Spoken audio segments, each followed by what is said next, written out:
satu hari, satu ayat. Qala Nabi sallallahu alaihi wa alihi wa sahbihi wa baraka wa sallam.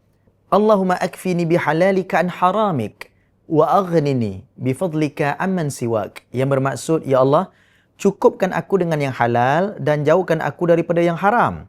Dan cukupkan aku dengan segala kurniaanmu daripada bergantung kepada selain daripadamu. Riwayat Imam Tirmizi. Doa ni cukup istimewa. Doa untuk tambah rezeki. Setiap kali nak keluar pergi kerja, setiap kali nak keluar daripada rumah, setiap kali nak buat apa pun urusan, jangan tinggal untuk baca doa ni. Ulang banyak kali. Allahumma akfini bihalalika an haramik. Ya Allah, cukupkan aku dengan benda yang halal daripada benda yang haram. Dan doa ni juga doa untuk jadi kaya raya yang paling terbaik. Allahumma aghrini, kayakan aku, cukupkan aku dengan segala keperluan selain daripadamu. Jadi kita doa hari-hari, maka Allah Ta'ala berikan rezeki, berikan kaya, berikan nikmat, hidup kita sentiasa bahagia. Cahaya Al-Quran, cahaya ke syurga.